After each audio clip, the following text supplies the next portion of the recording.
Армысыздар қадірлі көрермендер. Эфирде саяхат бағдарламасы. Назарларыңызға 362 әулиенің мекені болған қасиетті Маңғыстау жеріндегі үстірт мемлекеттік табиғи қорығы жайлы хабарымызды ұсынамыз. Ел аузында Маңғыстау жерінде 362 әулиенің болғандығы, әрі баршасының тірлікте өз ортасында ел жұртына қалтқысыз қызмет еткендігі айтылады. Қай-қайсының да өзіне тән айрықша қасиеті мен ерекшелігі болған аян. Әр өлкенің халқына ежелден таныс тарихи-мәдени ескерткіш белгілер бар. Әсіресе Маңғыстау өңірінде осындай ескерткіш белгі, киелі орындар жиі кездеседі. Шақпақ ата, Шопан ата, Бекет ата, Сонабай әулие, Масат ата секілді көптеген әулиелердің кесенелері бүгінге дейін құнды тарихи ескерткіштерге саналады. Шопан ата біздің дәуірімізге дейінгі 800-900 жылдары өмір сүрген ислам дінін уағыздаушы ірі тұлғалардың бірі.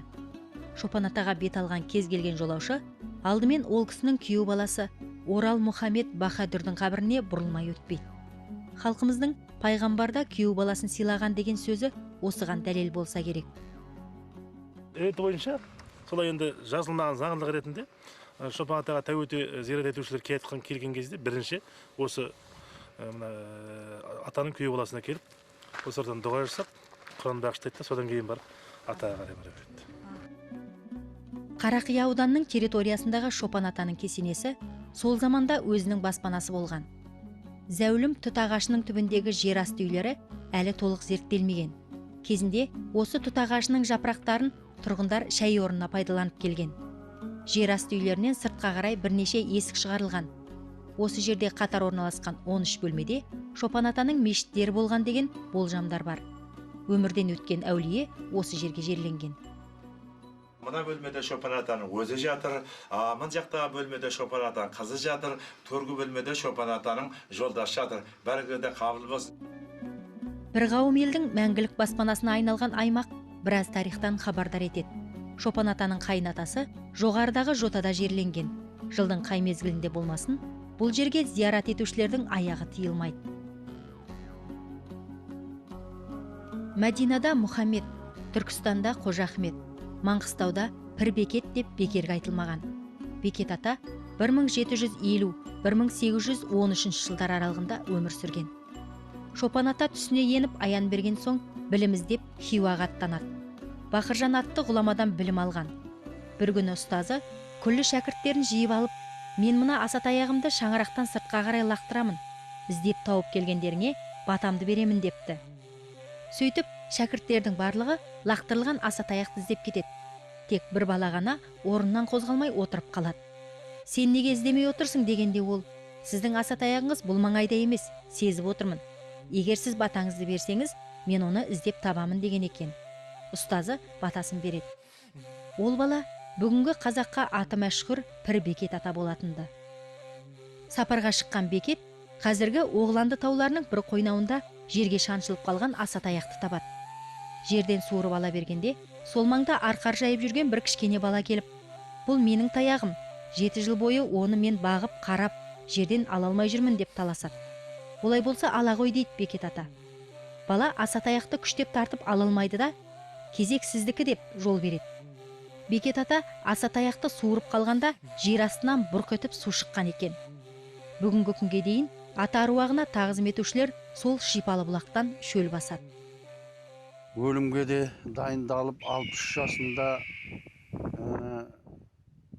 мен де сол пайғамбардан артық жасамаймын деп сол күнге дейін өзі мына 40 күн шілделік дейді. Сол 40 күн шілдесінде 30 күн оразадан басқа тағы да әр жылы 40 күн шілдеде ораза ұстап отырған, тек су менен құрма менен. Соның нелері шығар, енді ол кісі көмілмеген, жаңа мешіттің көрдіңдер, соның ішіне тек қана қойылған. Бір күндері қараса тырнақтары өсіп отыр, сақал мұрттары өсіп атқан, соны 40 күнге жеткізбей тырнағын алып сақал мұртын қағып отырған.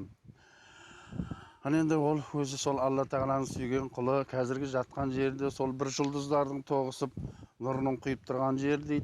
Тағы да қанша зиратшылар келіп жатыр, солардың шын ықылас ниеттеріне Алла тағала тағы да нұр үстіне нұр құйып тұр дейді. Көзінің тірісінде Бекет ата халқына ислам дінін уағыздаудан шаршамай, жем бойында, аралда, бейнеуде мешіттер салдырған.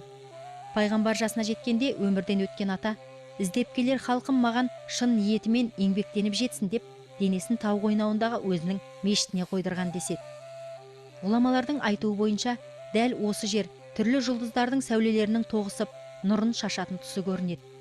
Күллі мұсылман қауымы Алланың қалаған пендесі деп санайтын Бекет ата, осы жерде халқына шапағат нұрын себуде.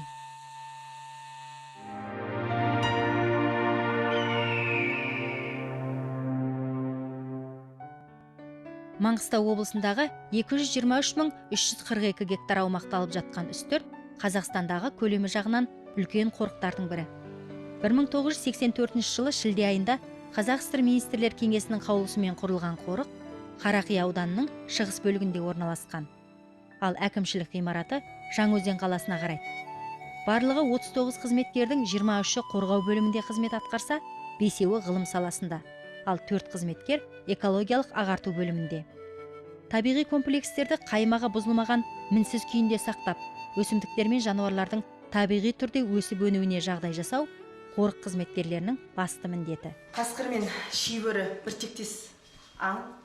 Бұлардың ұқсастығы жаңағы үй жануарларына көптеп шабады. Мыналар содан кейін ұлығанда екеуінің дауысын ажырату өте қиынға соғады екен.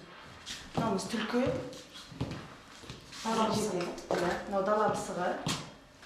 Бірақ кездестіру өте қиынға түседі. Басқа көрші аудандардағы, көрші елді мекендердегі халықтардың көзқарасы бөлек, бұрынғыдай емес. Қазір осы қорықтың жұмыс істеп жатқандығын, қорықтағы өсімдіктер мен жан-жануарлар дүниесін қорғау керек екендігін түсініп, қазір ондай бұрынғыдай берекетсіз жүру, табиғаттың тыныштығын бұзу дейтін қазір өте сирек жоқтың қасы. Заң бұзушылық пен қасақандылық деген жаңағы браконьерство екі бөлек. Заң бұзушылық байқамай біздің аумаққа кіріп кетуі, ал енді жаңағы браконьерство ол қасақана әдейі мылтықпен барып аң атулық. Ал енді соңғы жылдары қазір аң ату жоқ. Ал енді байқамай біздің аумаққа кіріп кетулер ол кездеседі. Үстірттің табиғаты Қазақстанның ешбір аймағына ұқсамайды. Бұл жерден көз ұшына дейін айқын көрінетін жазық даланы да, құм сусыған төбелерді де, тау тізбектерін де көре аласыз. Мына таулардың төменгі бөліктеріндегі қызыл жасыл түс беріп жатқан белдеулер ежелгі Юра дәуірінің, ал ақ түсті тастар Бор дәуірінің тау жыныстарының түзілуі деген ғылыми болжамдар жасалған. Қорық шекарасының барлығы қатаң бақылауға алынып, арнайы күзет бекеттері қойылған.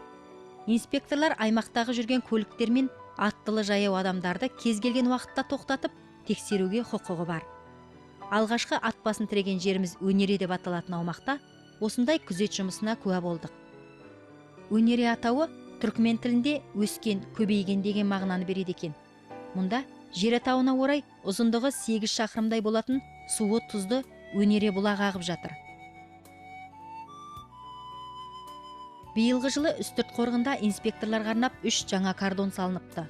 Бұрын осыншама үлкен аумақта тек жаз маусымына ғана арналған қарапайым жертөлелер болған. Кордон тұрғызу үшін орталықтан 200 шақырымнан асатын қашықтыққа құрылыс материалдарын жеткізуде оңай болмағаны анық. Ал мынандай кең әрі жайлы бөлмелерден тұратын баспана инспекторларға өте ыңғайлы. Жылдың қай мезгілінде болса да инспекторлар өз жұмыстарына өте жауапкершілікпен қарайды. Олар апталық ауысыммен жұмыс атқарады.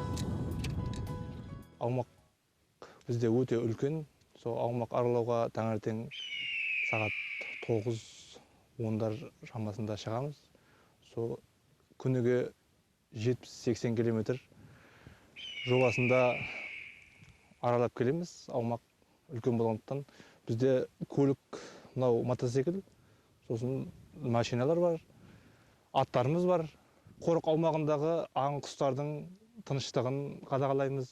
Сол заңсыз аң аулағандарға сол тыйым салу. Бізде қаруды арнайы рұқсатпен ұстаймыз. Осы заң бұзатын адамдарға ескерту жасау үшін. Қорық аумағындағы назар аударатын жердің бірі Мәмектің таулары деп аталады.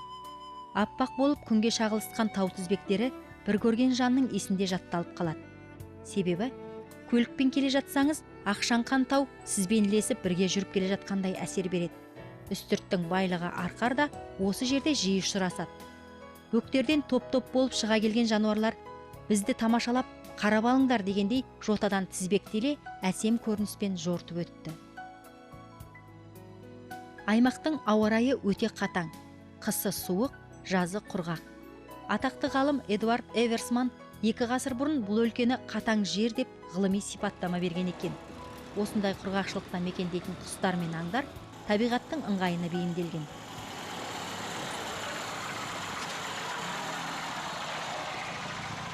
Біздің бұлақтарымыздың бір ерекшелігі ол сарқырап ағып жатпайды. Тек қана ыза су түрінде. Ащы бұлақтар ағады. Бұл осы бұлақтарға біздің шөл даланың жануарлары да өсімдіктері де бейімделген. Жануарлар осы жерде мекендейтін қара құйрық, арқар тәрізді жануарлар осы бұлақтардан ызалардың бойыменен, тұқайларыменен су ішеді дейді біздің қазақта. Қорық аумағындағы жалғыз ғана тұщы бұлақ ол Көкөсем шыңдарының қойнауында көрінеді. Халық аузында Маңғыстау жеріндегі суы балдай ең тұщы, ойда Талақ, қырда Көкөсем дейтін 2 бұлақтың бірі осы Көкөсем. Көкөсем таулары шығыстан батысқа қарай баспалдақтанып, Кендірлі сорына дейін созылып жатыр. Бұлаққа жету үшін де әжептәуір қиындықпен жол жүруге тура келеді. 340 метрдей тік шыңнан төмен түсіп, біраз жоталарды артқа тастайсыз. Тау мен тасқа секірген арқарлар ғана мұнда емін-еркін келе алады екен.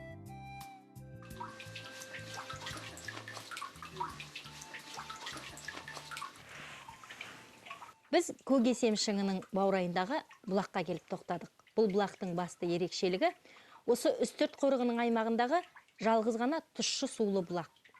Бұлақ мынандай тамшылар арқылы ғана көбейіп отырады екен.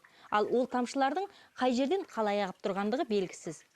Жаз мезгілінде арқарлар сусындағанда бұлақтың суы сәл ғана азаятын көрінеді, ал қалған уақытта бір қалыпты жағдайда тұрады екен. Өлке табиғатындағы тылсым сырлы құбылыстардың бірі жер асты үңгірлері. Үстіртте Булойық, Мұздойық, Қараған үңгірі сияқты қойнауы құпияға толы орындар кездеседі. Қорық аумағының солтүстігінде төбе етегінде жер бетіндегі диаметрі 15 метрдей болатын үңгір бар. Белгісіз орын болғандықтан оны енді тарихи мәдени орын дейміз. Сондықтан бұл жерде асты үңгір 150 метрдей жерде тереңдікте. Аст жағында суы бар, ар жағында.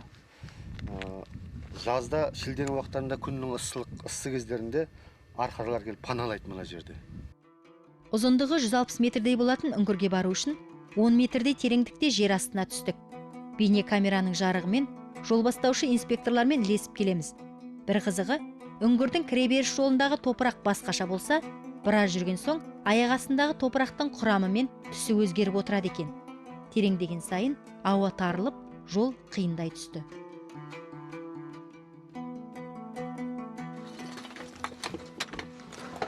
Өте қауіпті жер. Жылда үстінен кішкене құлайды, сөйтіп бара-бара көміліп барады. Үңгірдің дәл ортасына жетіп, төбеге жарық салғанда, киіз үйдің шаңырағы іспетті тастарға көзіміз түсіп таң қалдық. Жылжып отырып, ең түбіне де жеттік. Мұнда бізге тұп-тұнық мөлдір бұлақ кездесті. Оның тереңдігі неше метр, қанша жерге дейін ағып жатқаны жұмбақ күйінше қалды. Ағынды су екені дәмі мен мөлдірлігінен білінді.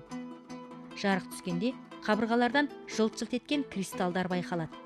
Әйтсе де біртіндеп опырылып түсіп жатқан топырақтан үңгірдің зерттелмей көміліп бара жатқанына жанымыз ауырды. Тек Маңғыстау өлкесіне тән тағы бір ерекшелік ақ құмырсқалардың илеуі. Ғылыми тілде оларды термиттер деп атайды. Оңтүстік беті тік, ал солтүстігі көлбеу болып келетін осындай илеулердің биіктігі кейде жарты метрге дейін жетеді екен. Егер үстіртте жүріп адасып қалсаңыз, осы термиттер арқылы бағытыңызды айқындауыңызға болады. Мұндай алып термиттер еліміздің ешбір аймағында кездеспейді. Сондай-ақ ақ құмырсқалар ағаштардың жауы деседі. Шөл ағаштарын тамырынан бастап кеміргенде іші қуыс болып, сыртында тек қабығы ғана қалады екен. Үстірт аймағындағы ерекше құнды тарихи мәдени ескерткіштердің бірі Ерсарының қайрағы деп аталады. Алып денелі болған Ерсары атты батыр осы қайрақты беліне байлап жүріпті деген аңыз бар. Аңдаусызда шешіліп түсіп қалған қайрақтың 1,5 метрі жерге қадалып, қалған 4 метрдейі осындай болып қалып қойған деседі. Ал Сенег ауылындағы мына ғимарат Ақ мешіт деп аталады. 200-300 жылдық тарихы бар мешіт алғашқы сауат ашу медреселерінің бірі болған. Діни сауатта Сүлеймен Жанғабылұлы деген кісі осы жерде 10-15 балаға дәріс беріпті. Мешіттер жаппай жабыла бастаған кезде де осы медресе 1927 жылға дейін жұмысын тоқтатпапты. Бізде қазір үлкен бір кісі бар, сол мешітте оқыған, қазір 90-ның үстіне шығып кетті жасы. Сонда ол кісі Басаяқтан келіп, Басаяқтан мешіттер жабыла бастағанда, Сенектігі жабылмай тұрғасын, ең соңғы оқуларын осы Сенектен, осы мешіт, Ақ мешітке келіп оқыған.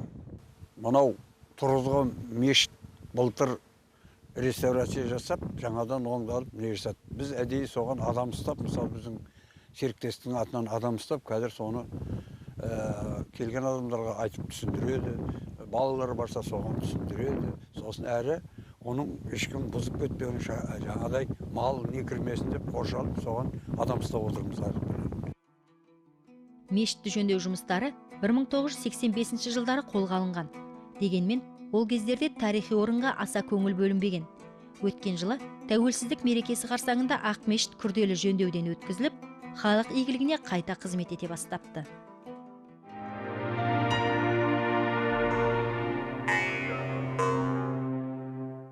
Төрттіліктің бірі Ойсылғараның жиі кездесетін аймағы осы Маңғыстау жері. Еті мен сүтінің емдік қасиеті басым түйе малын мұндағы кез келген отбасының қорасынан кездестіруге болады.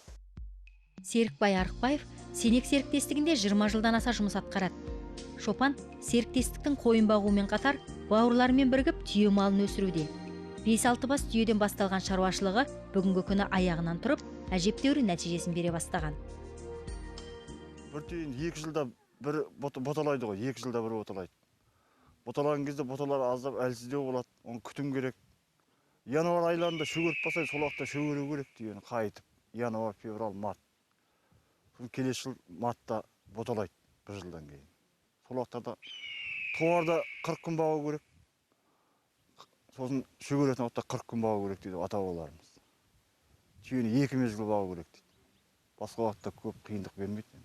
Дүз малы ғой. Нармаялар күніне 3-4 литр сүт береді. Ең бастысы, көбейер кезінде күтімі дұрыс болғаны жөн дейді Шопан. Шөлгемесі деген айрықша атауы бар Ойсылғара Маңғыстау даласының көркі.